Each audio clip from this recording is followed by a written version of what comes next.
ഒരു ഡൗട്ടാണ്, ഓപ്ഷൻ ട്രേഡിങ്ങിൽ എത്ര രൂപയാണ് സ്റ്റോപ്പ് ലോസും ടാർജറ്റും വെക്കേണ്ടത് എന്നുള്ളത്. എങ്ങനെ ഓർഡർ ഇടാം എന്നുള്ളത് നമ്മൾ ഓൾറെഡി പഠിച്ചു. ഇനി എത്ര രൂപ എങ്ങനെ പ്രീമിയം കാൽക്കുലേറ്റ് ചെയ്ത് ടാർജറ്റും സ്റ്റോപ്പ് ലോസും വെക്കാം എന്നുള്ളതാണ് നമ്മൾ ഈ വീഡിയോയിൽ ഡിസ്കസ് ചെയ്യാൻ പോകുന്നത്. വളരെ സിമ്പിൾ ആണ്. അപ്പോൾ എല്ലാവർക്കും ഓപ്ഷൻ ട്രേഡിംഗ് സീരീസിന്റെ 8ാമത്തെ വീഡിയോയിലേക്ക് വെൽക്കം. നമുക്ക് എല്ലാവർക്കും സ്റ്റോക്സിൽ സ്റ്റോപ്പ് ലോസും ടാർജറ്റും വെക്കാൻ അറിയാം. പക്ഷെ അതുപോലെ എല്ലാ ഓപ്ഷൻ ട്രേഡിങ്ങിലും നമ്മൾ ഓൾറെഡി പഠിച്ചു കഴിഞ്ഞു എങ്ങനെയാണ് ഓപ്ഷൻ ട്രേഡിങ്ങിൽ പ്രോഫിറ്റും ലോസും വരുന്നത് എന്നുള്ളത്. ഇപ്പോൾ ഫോർ എക്സാമ്പിൾ നിഫ്റ്റി ഇപ്പോൾ നിൽക്കുന്നത് 22,582 മാർക്കറ്റ് മൂവ് ചെയ്തുകൊണ്ടിരിക്കുകയാണ്. 2:30 ആയിട്ടുള്ളൂ, ഇന്ന് ബുധനാഴ്ചയാണ്. അപ്പോൾ അതുകൊണ്ട് തന്നെ വാല്യൂസ് മൂവ് ചെയ്തുകൊണ്ടിരിക്കുകയാണ്. അതുകൊണ്ട് കൃത്യമായിട്ടുള്ളൊരു വാല്യൂ നമുക്ക് പറയാൻ പറ്റില്ല.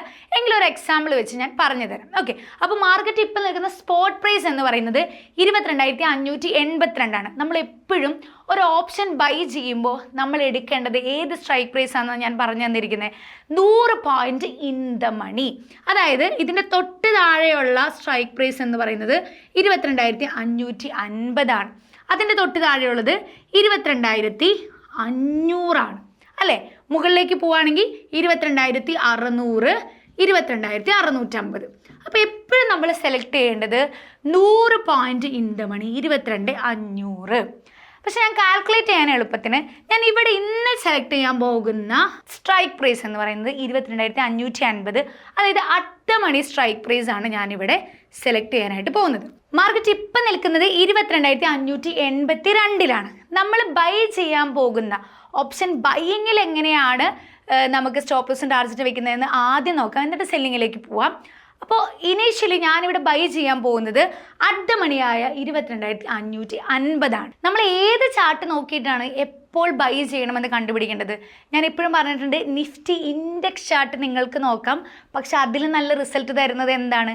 നിഫ്റ്റിയുടെ ഫ്യൂച്ചർ ചാർട്ടാണ്. രണ്ടും ഏകദേശം സെയിം ഡയറക്ഷനിലായിരിക്കും എപ്പോഴും മൂവ് ചെയ്യുക. അല്ലാതെ ഫ്യൂച്ചർ ഒരു വഴിക്കും ഇൻഡെക്സ് ഒരു വഴിക്കും പോകത്തില്ല. ഫ്യൂച്ചർ നോക്കാൻ പറയുന്നതിൻ്റെ റീസൺ അതിൽ കുറച്ചുകൂടി നല്ല റിസൾട്ട് തരും. അതായത് റിവേഴ്സൽ ക്യാൻഡിൽസും സപ്പോർട്ട് ആൻഡ് റെസിസ്റ്റൻസ് സോൺസും കുറച്ചുകൂടി നന്നായിട്ട് ഫ്യൂച്ചർ ചാർട്ടിൽ വർക്ക് ചെയ്യുന്നത് കൊണ്ടാണ് ഞാൻ ഫ്യൂച്ചർ ചാർട്ട് നോക്കാനായിട്ട് പറയുന്നത്. പക്ഷേ സ്റ്റോപ്പ് ലോസും ടാർജറ്റും സ്ട്രൈക്ക് പ്രൈസ് ഒക്കെ സെലക്ട് ചെയ്യേണ്ടത് ഇൻഡെക്സ് ചാർട്ട് നോക്കിയിട്ടാണ്. ഫ്യൂച്ചർ ചാർട്ട് നോക്കുന്നത് ഈ റിവേഴ്സൽ ക്യാൻഡിൽസും സപ്പോർട്ട് റെസിസ്റ്റൻസ് സോൺസ് കണ്ടുപിടിക്കാൻ വേണ്ടി മാത്രമാണ്. ഓക്കെ, അപ്പോൾ ഇവിടെ ഇപ്പോൾ മാർക്കറ്റ് 22,582 നിൽക്കുന്നു. ഇതിവിടെയാണ് ഇപ്പോൾ ക്യാൻഡിൽസ് ഫോം ആയിക്കൊണ്ടിരിക്കുന്നത്. മുകളിലേക്ക് 3 മിനിറ്റ് ക്യാൻഡിൽസ് ഫോം ആയിക്കൊണ്ടിരിക്കുകയാണ്. അപ്പോൾ എനിക്ക് തോന്നി മാർക്കറ്റ് മുകളിലേക്ക് മൂവ് ചെയ്യാനായിട്ട് പോവുകയാണ്. അപ്പോൾ ഞാൻ എന്ത് ചെയ്യും? 22,550 ഞാൻ ബൈ ചെയ്യാൻ ഉദ്ദേശിക്കുന്നത്. അപ്പോൾ ഞാൻ നേരെ വാച്ച് ലിസ്റ്റിൽ പോയിട്ട് നിഫ്റ്റി 22,550, അപ്പോൾ മുകളിലേക്ക് പോകുമെന്നതാണ് എൻ്റെ വ്യൂ എന്നുള്ളത് കൊണ്ട് ഞാൻ കോൾ ഓപ്ഷനാണ് സെലക്ട് ചെയ്യുന്നത്. അപ്പോൾ 22,550 പ്രീമിയം മാർക്കറ്റ് 22,582 നിൽക്കുമ്പോൾ 22,550 പ്രീമിയമല്ലേ നമുക്ക് വാങ്ങാൻ കിട്ടുള്ളൂ. ഓക്കെ, അതായത് 82 നിൽക്കുമ്പോൾ 550 വില, അതാണ് നമുക്ക് വാങ്ങാൻ കിട്ടുന്ന ആ ഒരു പ്രൈസ് എന്ന് പറയുന്നത്. അതായത് 22,550 പ്രീമിയം ഏകദേശം 103 രൂപയാണ്. 103 രൂപയ്ക്കാണ് നമ്മൾ 22,500 ബൈ ചെയ്യാനായിട്ട് പോകുന്നത്. അപ്പോൾ നിങ്ങൾക്ക് ഓൾറെഡി അറിയാം, അറ്റ് മണി ആയതുകൊണ്ട് തന്നെ 22,550 ഡെൽറ്റ എന്ന് പറയുന്നത് 0.5 ആണ്. അപ്പോൾ മാർക്കറ്റ് ഈ ഒരു സ്ഥലത്ത് റിവേഴ്സലായി നമുക്ക് മനസ്സിലായി മാർക്കറ്റ് മുകളിലേക്ക് പോകാനായിട്ട് പോവുകയാണ്. എൻ്റെ ടാർജറ്റ് 582 നിന്ന് 50 പോയിന്റ് മുകളിലേക്ക് മൂവ് ചെയ്താൽ, അപ്പോൾ 582 നിന്ന് 50 പോയിന്റ് മുകളിലേക്ക് മൂവ് ചെയ്യും. അവിടെയാണ് എൻ്റെ ടാർജറ്റ്. അതായത് എത്ര രൂപയായിരിക്കും എൻ്റെ ടാർജറ്റ്? 50 പോയിന്റ് മുകളിൽ, ദാറ്റ് ഈസ് 22,630. ഞാൻ ഈ 2 രൂപ ഒന്ന് ഒഴിവാക്കി 50 പോയിന്റ് മൂവ് ചെയ്യുമ്പോൾ, അപ്പോൾ എൻ്റെ ടാർജറ്റ് എന്ന് പറയുന്നത്, ഞാൻ 582 മാർക്കറ്റ് നിന്നപ്പോൾ 550 സ്ട്രൈക്ക് പ്രൈസ് സെലക്ട് ചെയ്തു. എൻ്റെ വ്യൂ 50 പോയിന്റ് മാർക്കറ്റ് മൂവ് ചെയ്യും, അതായത് 630 എന്നുള്ളതാണ്. അപ്പം ഞാൻ ഈ സമയത്ത് ബൈ ചെയ്തിരിക്കുന്ന ബൈ പ്രൈസ് 103. 50 പോയിന്റ് മൂവ് ചെയ്യുമ്പോൾ ഈ 103 രൂപ എത്ര രൂപയായിട്ടുണ്ടാവും? അതല്ലേ എൻ്റെ ടാർജറ്റ്. അപ്പോൾ 50 പോയിന്റ് മൂവ് ചെയ്തു. ഞാൻ എടുത്തിരിക്കുന്നത് അറ്റ് മണിയാണ്. അറ്റ് മണിയുടെ ഡെൽറ്റ 0.5 ആണ്. അപ്പോൾ എന്ത് ചെയ്യണം? 50 × 0.5 എത്രയാണ് ആൻസർ? 25 അല്ലേ? 25 റുപ്പീസ് ആയിരിക്കും ഈ പ്രീമിയം കൂടുക. അതായത് 103 നിന്ന് 22,630 50 പോയിന്റ് കൂടുമ്പോൾ 103 പ്ലസ് 25 128 രൂപയായിരിക്കും ഇതിൻ്റെ വാല്യൂ. എവിടെ എത്തുമ്പോൾ 630 എത്തുമ്പോൾ. അപ്പോൾ നമ്മുടെ ടാർജറ്റ് നമ്മൾ എത്ര വെക്കണം? 128. അതായത് ഏകദേശം 25 പോയിന്റ് നമ്മൾ ടാർജറ്റ് വെച്ചു. ക്ലിയർ ആണോ? ഇതുപോലെ 600 നിങ്ങൾ സെലക്ട് ചെയ്യുന്നതെങ്കിൽ 50 പോയിന്റ് മൂവ് ചെയ്താൽ 600ൻ്റെ ഡെൽറ്റ 0.6 ആണ്.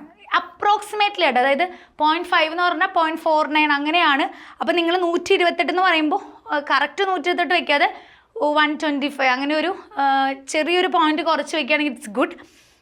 അത് നിങ്ങൾക്ക് പ്രീമിയം മാറുമ്പോൾ അത് മനസ്സിലാവും. നമ്മളെല്ലാത്തിലും ഡെൽറ്റ എഫക്റ്റ് മാത്രമല്ല വേഗ എഫക്റ്റും കൂടി ഇതിനകത്ത് വരുന്നുണ്ട്. അപ്പോൾ അതിനെക്കുറിച്ച് ഞാൻ പറഞ്ഞിട്ടില്ല. അപ്പം അതുകൊണ്ടാണ് ആ ഒരു എഫക്റ്റും കൂടി വരുന്നത് കൊണ്ട് ഇതിൻ്റെ പ്രീമിയത്തിൽ ഇങ്ങനെ എക്സാക്ട് നമ്പർ ആയിരിക്കില്ല, പക്ഷെ ചെറിയൊരു വേരിയേഷൻ അങ്ങോട്ടും ഇങ്ങോട്ടും ഉണ്ടാവും. 22,600 നിങ്ങൾ ബൈ ചെയ്യുന്നതെങ്കിൽ 22,600 ഇൻഡമണിയാണ്, കുറച്ചും കൂടി ഇൻഡമണിയാണ്. അപ്പോൾ അതിൻ്റെ ഡെൽറ്റ 0.6 ആണ്. അപ്പോൾ 50 പോയിന്റ് മൂവ് ചെയ്യുമ്പോൾ 50 × 0.6 30 പോയിന്റാണ് ഇത് മൂവ് ചെയ്യുന്നത്. അപ്പോൾ ആ 22,600ൻ്റെ പ്രീമിയത്തിലൂടെ 30 കൂട്ടി വെച്ചിട്ട് വേണം നമ്മുടെ ടാർജറ്റ് സെറ്റ് ചെയ്യാൻ. അപ്പോൾ ടാർജറ്റ് എങ്ങനെയാണ് സെറ്റ് ചെയ്യേണ്ടതെന്ന് ക്ലിയർ ആണല്ലോ. അതുപോലെ തന്നെ ഇൻ ദ മണിയിലേക്ക് പോകുമ്പോൾ, ഔട്ട് ഓഫ് ദ മണിയിലേക്ക് പോകുമ്പോൾ ഡെൽറ്റ വാല്യൂ എന്ന് പറയുന്നത് 0.3 0.4 അങ്ങനെയാണ്. അത് വെച്ച് കാൽക്കുലേറ്റ് ചെയ്തിട്ട് വേണം പ്രീമിയം നോക്കാൻ. അപ്പോൾ എത്ര പോയിന്റ് മൂവ് ചെയ്യും എന്നുള്ളതിനെക്കുറിച്ച് നമുക്കൊരു ധാരണ വേണം. അത് വെച്ചിട്ട് വേണം നമ്മൾ നമ്മുടെ ടാർജറ്റും സ്റ്റോപ്പ് ലോസ് സെറ്റ് ചെയ്യുക. അപ്പോൾ ടാർജറ്റിൻ്റെ കാര്യം നിങ്ങൾക്ക് ഓക്കെയാണ്, ഡൗട്ട് ഇല്ലല്ലോ. പിന്നെ എപ്പോഴും ഞാൻ ഒരു കാര്യം പറയുകയാണ്, ഇവിടെ ഞാൻ DK എഫക്റ്റ് കൺസിഡർ ചെയ്തിട്ടേ ഇല്ല. നമ്മുടെ ഐസ് മെൽറ്റിംഗ് എന്ന് പറയുന്ന ആ ഒരു കൺസെപ്റ്റ്, അതായത് നമ്മളെപ്പോഴും ബൈ ചെയ്യുമ്പോൾ ഒരു വലിയ മൂവ്മെൻറ്റ് വരാൻ പോകുന്നതിന് മുമ്പാണ് നമ്മൾ ബൈ ചെയ്യുന്നത്. വരുമെന്നുള്ളൊരു കൺസെപ്റ്റിലാണ് ബൈ ചെയ്യുന്നത്. അല്ല കുറേ നേരം കഴിഞ്ഞിട്ടും മുകളിലേക്ക് പോകുന്നില്ല, മാർക്കറ്റ് ഇവിടെ തന്നെ ഇങ്ങനെ നിൽക്കുകയാണ്, നമ്മൾ ഉദ്ദേശിച്ച പോലെ മുകളിലേക്ക് പോകുന്നില്ല, എന്നാൽ ചെറിയൊരു സ്ലൈറ്റ് മൂവ്മെൻറ്റേ ഉള്ളൂ എങ്കിൽ കുറേ നേരം കഴിയുമ്പോൾ അവിടെ എന്ത് സംഭവിക്കും? മെൽറ്റിംഗ് ഉണ്ടാവും. അപ്പോൾ അതുകൊണ്ട് എക്സ്പയറി ഡേയുടെ അന്നോ അതിൻ്റെ തലേ ദിവസമൊക്കെ ആണെങ്കിൽ ഈ ഒരു DKയുടെ റേറ്റ് കൂടുതലായിരിക്കും. അപ്പോൾ നമ്മൾ വിചാരിച്ച പോലെ ഇത്രയും പ്രോഫിറ്റ് വരണമെന്നില്ല, ചെറിയൊരു ചേഞ്ച് ഇതിൽ ഉണ്ടാവും. അപ്പോൾ അതനുസരിച്ച് മാർക്കറ്റ് ഓർഡറിൽ അത് എക്സിറ്റ് ചെയ്ത് കളയുക, ടാർജറ്റ് മോഡിഫൈ ചെയ്യുക. അല്ല ഒറ്റയടിക്ക് പെട്ടെന്ന് വരികയാണെങ്കിൽ ഇതിൽ കൂടുതൽ പ്രീമിയം നമുക്ക് ഹിറ്റ് ആവാനുള്ള ചാൻസ് ഉണ്ട്, ബിക്കോസ് വേഗ എഫക്റ്റ് കൂടി വന്നിട്ട്. ടാർജറ്റ് എങ്ങനെ വെക്കണം എന്നുള്ളത് ഞാൻ പ്രീവിയസ് വീഡിയോയിൽ ചെയ്തിട്ടുണ്ട്, അതെല്ലാവരും പോയി കാണുക. സിമ്പിളായിട്ട് തന്നെ നമുക്ക് വെക്കാം, പെട്ടെന്ന് ടാർജറ്റ് അടിക്കും. പിന്നെ ഇതിൽ നിങ്ങൾ പഠിക്കാനുള്ളത് ഇത് റിവേഴ്സ് ആയോ, ഇത് മുകളിലേക്ക് പോകുമോ എന്നുള്ള കാര്യങ്ങളാണ് പഠിക്കാനുള്ളത്. ഈ കാര്യങ്ങളൊക്കെ വളരെ സിമ്പിളാണ്.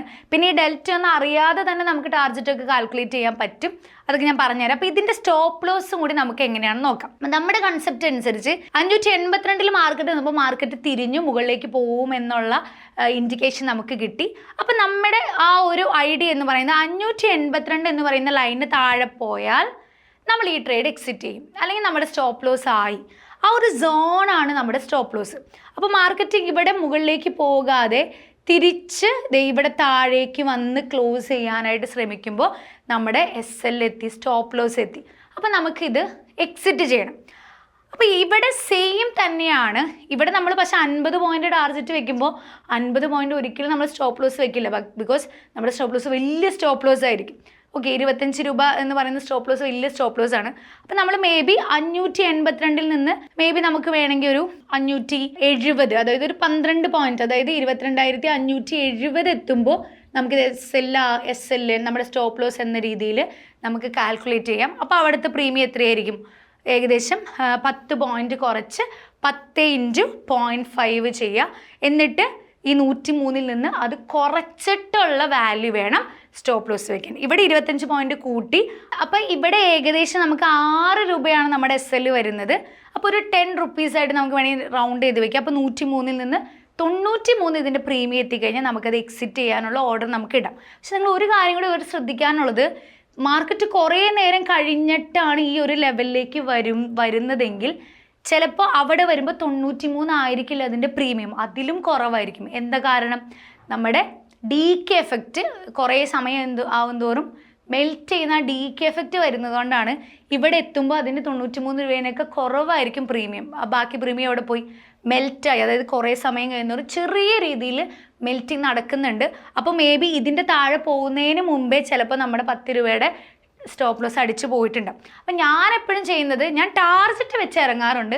സ്റ്റോപ്പ് ലോസ് എന്ന് പറയുന്നത് നമ്മൾ ആ സോൺ എത്തുമ്പോൾ എക്സിറ്റ് ചെയ്ത് കളയുകയാണ് ചെയ്യുന്നത്. അല്ലാതെ സ്റ്റോപ്പ് ലോസ് ഓർഡർ ഇട്ട് വെച്ച് കഴിഞ്ഞാൽ നമ്മൾ സ്റ്റോപ്പ് ലോസ് ഓർഡർ അടിക്കും. അതായത് മാർക്കറ്റ് ഇവിടെ വന്നില്ലെങ്കിലും നമ്മുടെ സ്റ്റോപ്പ് ലോസ് അടിക്കും. കാരണം എന്താ, DK വരുന്നതുകൊണ്ട് ഈ പ്രീമിയം എത്രയും വരും.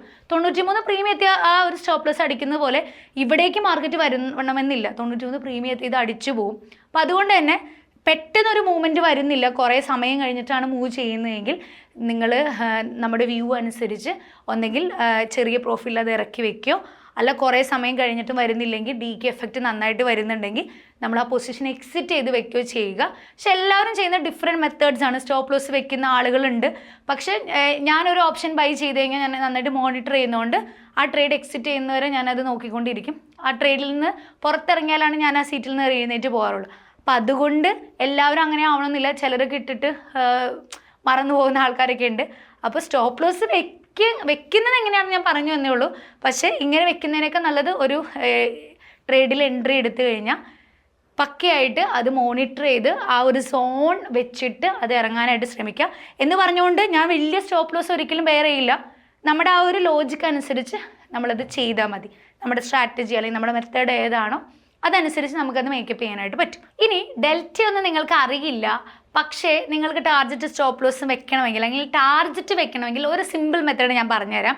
അതായത് 22,550 103 രൂപയ്ക്കാണ് ഞാൻ വാങ്ങിക്കുന്നതെങ്കിൽ 50 പോയിന്റ് മൂവ് ചെയ്യും എന്നുള്ളതാണ് എൻ്റെ വ്യൂ എങ്കിൽ അതിന് തൊട്ട് താഴെയുള്ള സ്ട്രൈക്ക് പ്രൈസിൻ്റെ പ്രീമിയം ആയിരിക്കും അതിൻ്റെ ടാർജറ്റ്. അതായത് 50 പോയിന്റ് മൂവ് ചെയ്യുമ്പോൾ ഈ 103 രൂപ 138 രൂപയായിട്ടുണ്ടാവും. ഓക്കെ, അപ്പോൾ കറക്റ്റായിട്ട് നമുക്ക് ഇങ്ങനെ റീഡ് ചെയ്യാൻ പറ്റും. അപ്പോൾ നിങ്ങൾ ആലോചിക്കുന്നുണ്ടാവും, നേരത്തെ കാൽക്കുലേറ്റ് ചെയ്തപ്പോൾ 128 ആണല്ലോ വന്നത്. ബിക്കോസ് ഞാൻ അതിൽ ഡെൽറ്റ എഫക്റ്റ് മാത്രമാണ് പറഞ്ഞിട്ടുള്ളത്. പക്ഷേ ഡെൽറ്റ എഫക്റ്റ് മാത്രമല്ല, പ്രീമിയത്തിൽ വേഗ എഫക്റ്റ് കൂടി വരുന്നത് കൊണ്ട് ഈ ഒരു ചേഞ്ച് കാണിക്കുന്നത്. ഓക്കെ, അപ്പോൾ അതുകൊണ്ട് ഇങ്ങനെ നമുക്ക് കാൽക്കുലേറ്റ് ചെയ്യാം. പിന്നെ 30 പോയിന്റ് 20 പോയിന്റ് ഒക്കെ വരുമ്പോൾ ഇത് കാൽക്കുലേഷൻ കുറച്ച് നോക്കിയിട്ട് വേണം നമ്മൾ ടാർജറ്റും സ്റ്റോപ്പ് ലോസും വെക്കാനായിട്ട്. ഓക്കെ, ഇനി നിങ്ങളൊന്ന് ചെയ്ത് നോക്കൂ. അപ്പോൾ നല്ല റിസൾട്ട് വരുമോ ഇല്ലയോ നോക്കാം. നിങ്ങൾ സ്റ്റോപ്പ് ലോസ് വെക്കുന്നതിനെ കുറിച്ച് എനിക്ക് അത്ര അഭിപ്രായമില്ല. ആ സോൺ വെച്ചിട്ട് എക്സിറ്റ് ചെയ്യുകയാണ് എപ്പോഴും നല്ലത്. ടാർജറ്റ് എപ്പോഴും വെക്കുകയാണെങ്കിൽ നല്ലതായിരിക്കുമെന്ന് എനിക്ക് തോന്നുന്നു. അപ്പോൾ ഇത് ക്ലിയർ ആയെന്ന് വിചാരിക്കുകയാണ്. എന്തെങ്കിലും ഡൗട്ട് ഉണ്ടെങ്കിൽ കമൻറ്റ് ആയിട്ടുണ്ട്, ഞാൻ റിപ്ലൈ തരാം. അപ്പോൾ വീണ്ടും ഒരു പുതിയ വീഡിയോ ആയിട്ട് കാണുന്നവരെ ബൈ.